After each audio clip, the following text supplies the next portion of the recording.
जिस तरह से अनुसूचित जाति के लोगों का धर्म बदलने के बाद अनुसूचित जाति की सभी सुविधाएं जो संवैधानिक रूप से मिलती है वो बंद हो जाती है, वैसे ही जनजातियों के साथ भी हो।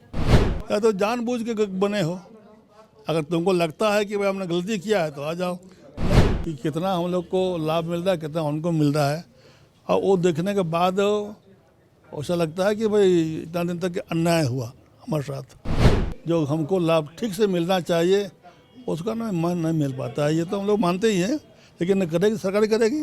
सरकार के जो काम हों को जानते ही सरकार के काम कितने ठीक और ना ठीक होते हैं करना बेकार है।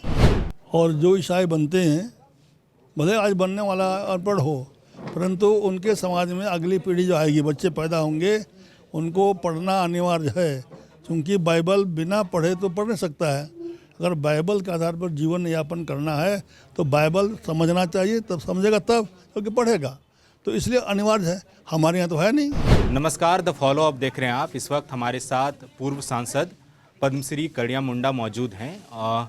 इस समय भारत में धर्मांतरण एक बड़ा मुद्दा है, राजनीतिक मुद्दा भी है और सामाजिक मुद्दा भी है, और इस बारे में जनजातीय सुरक्षा मंच जो है एक मुहिम छेड़ा हुआ है जिसमें डीलिस्टिंग की बात की जा रही है। मतलब कि जो लोग धर्मांतरित हो गए हैं उन्हें वापस मुख्य धारा से जोड़ा जाए। तो आदिवासी समुदाय के वैसे लोग जो ईसाई धर्म में परिवर्तित हो गए हैं उन्हें उन सुविधाओं से वंचित किया जाए जो आदिवासी समुदाय को मिलता है, जैसे एक आरक्षण बड़ा मसला है, इसके अलावा अन्य जो सुविधाएं मिलती हैं।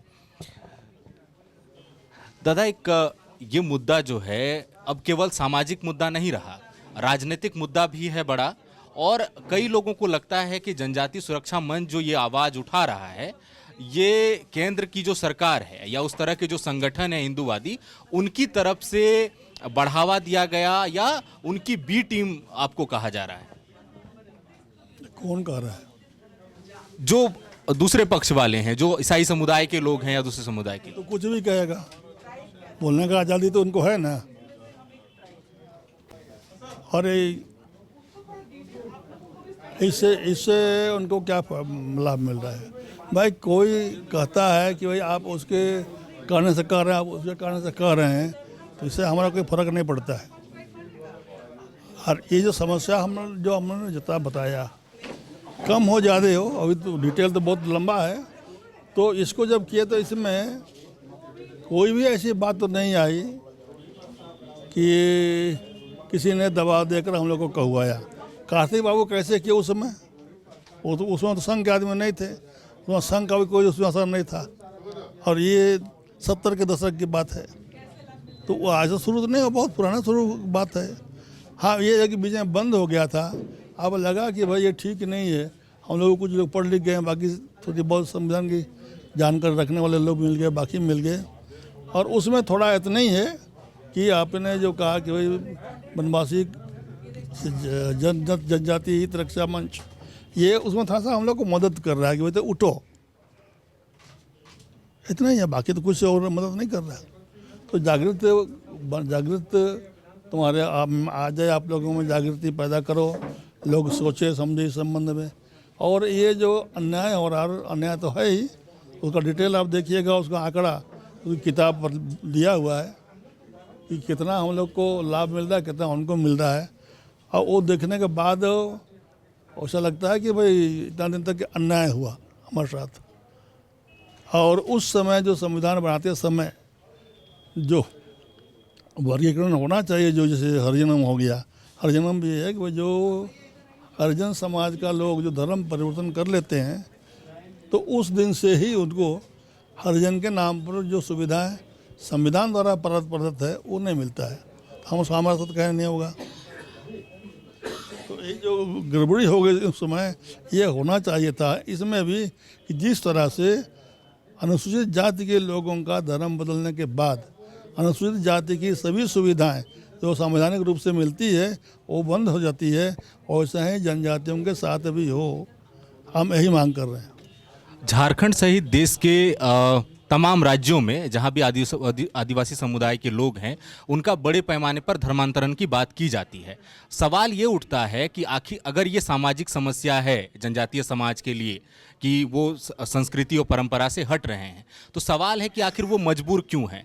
क्या शिक्षा, स्वास्थ्य और बुनियादी ढांचा के तौर पर जो सुविधाएं उनको मिलनी चाहिए वो मिशनरियों की तरफ से मिल रहा है, और सरकार और जो जनजाति हितों की बात करती वो संस्थाएं वो फेल रही उस मुद्दे पे, उनको वो बुनियादी सुविधाएं देने पे फेल रही और मजबूरन वो उधर चले जा रहे हैं? नहीं, ये तो किसी पर शिकायत नहीं करना चाहिए कि कौन क्या कर रहा है, परंतु इतना तो निश्चित है कि भाई मैं तभी कह रहा है कि उन लोग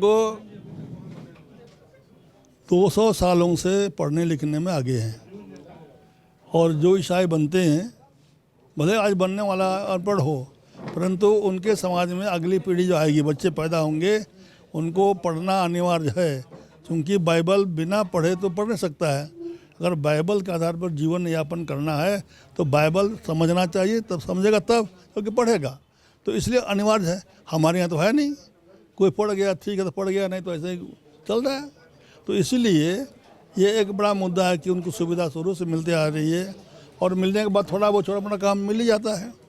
इस तरह से नौकरी पेशा में भी अब देखिएगा, रांची में चाहे कांटोली हो चाहे आपका उधर बाजार का टोला है, जितने लोग जो टाइटल उधर का है, यहाँ का नहीं है, वो बाहर से आया हुआ, कोई ना कोई रांची में या घोषणर में या रमन मिशन में या एसपीजी मिशन में काम कर रहा होगा, शिक्षक रहा होगा, कुछ रहा होगा, उसमें सस्ता ज़मीन रहा होगा, घर बना लिया, रह गया, और उसके बच्चे हैं आगे। एक IAS अफसर है, तो हमारे मुलाकात हो गई एक जगह, उसका रिटायर्ड हो गया, तो वो बोला कि क्या नाम है उसका, तो अपना बोला कहाँ घर है जी, तो बोला कांटोली। कांटोली में तो कोई तो अपना गोत्र का तो आदमी नहीं होता है, तो रांची वाला कहीं तो है, तो अपना गांव बताइए, आपके पुरखे लोग कहाँ के थे, तो बोला कि हम लोग कमडारा। तो कमडारा का आदमी कांटोली में घर बना लिया, तब तो यहाँ का हो गया। सुविधा तो उनके खानदान को मिलेगा, बढ़िया स्कूल, बढ़िया कॉलेज में। हमारा तो वही जंगल इलाका, यहाँ से 50 किलोमीटर दूर है, कहाँ मिलेगा? तो इस तरह से सुविधा कई मिलने के कारण भी वो लोग आगे बढ़ रहे हैं, और हमारे लोग अभी नहीं कर रहे हैं। सरकार के जो काम हैं, को जानते ही सरकार के काम कितने ठीक और ना ठीक होते हैं, करना बेकार है, वो 50 तरह की बातें हैं। और ये भी किसी का न किसी कारण से हमारे लिए जो सहायता मिलता है, जो हमको लाभ ठीक से मिलना चाहिए, उसका ना मन नहीं मिल पाता है। ये तो हम लोग मानते ही हैं, लेकिन न करेगी सरकार करेगी। इसलिए भी धर्मांतरण अब तो थोड़ा कम हुआ है, पहले कुछ दिन पहले ज़्यादा हो रहा था, अब थोड़ा कम हो गया है, लेकिन कहीं ना कहीं चलता है। अभी लगभग लोकसभा चुनाव में है, कुछ ही महीनों का वक्त बचा है, विधानसभा चुनाव भी होना है। मुख्यमंत्री मंचों से कहते हैं कि मैं जब तक हूँ आदिवासियों को नुकसान नहीं पहुँचाया जा सकता। प्रधानमंत्री आते हैं उली हाथों से PM जनमन योजना की शुरुआत कहते हैं जनजातियों के संरक्षण के लिए हम शुरुआत कर रहे हैं। इसके अलावा आप संगठन हैं, आप कह रहे हैं कि वो डिलिस्टिंग जब तक होगी नहीं, आदिवासियों की भलाई नहीं होगी। और एक ग्रुप ऐसा है जो लगातार सरना धर्म कोड का मांग कर रहा है। आदिवासी कंफ्यूज है कि आखिर हमारे विकास का पैमाना क्या होगा, कैसे हमारा संरक्षण होगा, हम उन वादों घोषणाओं पे विश्वास करें, योजनाओं पे विश्वास करें, डिलिस्टिंग पे विश्वास करें, किस चीज़ पे यकीन करें? देखिए, बाकी तो उस पूरे मुद्दे का एक पक्ष है, पूर्ण पक्ष नहीं है ना। हम तो पूर्ण पक्ष की बात कर रहे हैं, डिलिस्टिंग में सब कुछ होगा ना। या ये जो आप बात कर रहे हैं, ये तो एक पक्ष का बात कर रहे हैं। हम चाहते हैं कि भाई बिल्कुल एक बार तय हो जाए कि ये किनको मिलना चाहिए, संविधान के हिसाब से जो लिखा गया है उसका ठीक पालन हो, ताकि जिनके लिए या जिन मापदंडों को लेकर आरक्षण की व्यवस्था संविधान में की गई है, इस मापदंड के आधार पर जो लोग फिट होते हैं उन्हीं को आरक्षण मिलना चाहिए। हम तो यही कह रहे हैं। अभी प्रेस कॉन्फ्रेंस में आपने ये बात स्वीकार की कि कहीं ना कहीं धर्मांतरण के पीछे गरीबी एक बड़ा कारण है, तो ऐसे में जनजातीय सुरक्षा मंच जो है, एक कारण है, मैंने बोला बड़ा कारण नहीं है, एक कारण है हमने बोला। तो जो कारण है, तो आप इसमें जब मुहिम आप चला रहे हैं तो तो जो आदिवासी हैं उनको आप ये समझा रहे हैं कि आप वापस आइए, तो उसको किस तरह से फिर आप ये नहीं बोल रहे हैं। तो लेकिन वो एक बड़ी आबादी तो फिर छूट जाएगी ना पीछे। तो छोटे कि आज तक अपना आगे बढ़ा था, मतलब हमको बुलाया क्या? आप बता पूछ रहे हैं हमको? इतना दिन तक भोग रहे हैं, एक आध दिन खिलाया वो हम लोग को? नहीं खिलाया ना। या तो जानबूझ के बने हो। अगर तुमको लगता है कि भाई हमने गलती किया है तो आ जाओ, नहीं तुमको लगता है कि ठीक है तो रहो, मना नहीं है। तो वही मैं चाह रहा था जानना कि अगर कारण गरीबी है या दूसरे बुनियादी सुविधाओं की कमी है, तो जनजातीय सुरक्षा मंच उस तरीके से आदिवासियों को कैसे बचाएगा, उस तरीके से कैसे जागरूक करेगा या सशक्त करेगा ताकि धर्मांतरण ना हो और उनका जो संरक्षण है वो होता रहे? तो उसका एकमात्र उपाय है जनसंवाद, जनसंपर्क, और दूसरा कोई उपाय नहीं। चलिए, शुक्रिया सर।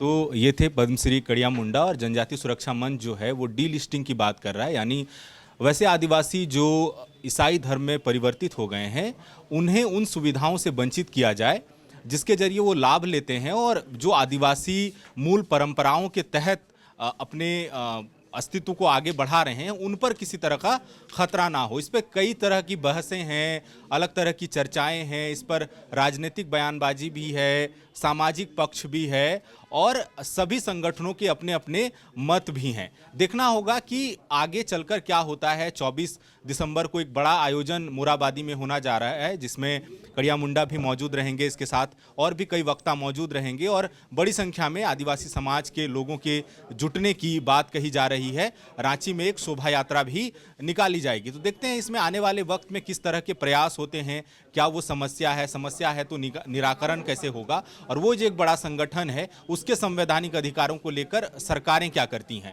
फिलहाल हमें इजाजत दीजिए। सहयोगी कुणाल के साथ मैं Suraj, the follow up Ranchi. thefollowup.in. Like, share, and subscribe.